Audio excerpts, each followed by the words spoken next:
Oleme täna kunagise Hugo Treffneri gümnaasiumi asukohas Ülejõe pargis.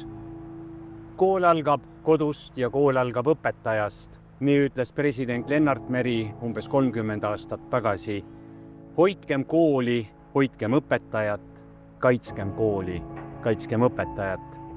Nii nagu Hugo Treffner hoiab ausambal koolimaja ühe peo peal teise käega seda kaitstes.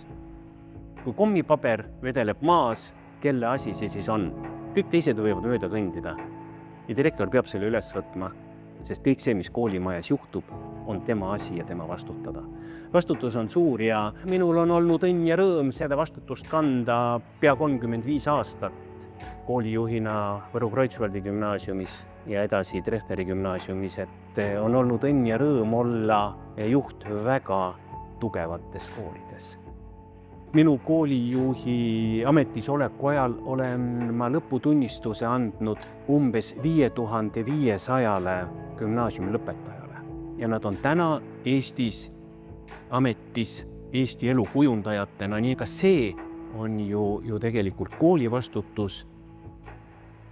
Ja kui tahta, siis ka direktori vastutuse. Öeldakse, et tuult tiibadesse. Keerame selle teistpidi. Tiibu tuultesse, et te saate siit koolist nii tugevad teadmised ehk tiivad. Nendega on teil maailmas väga palju teha.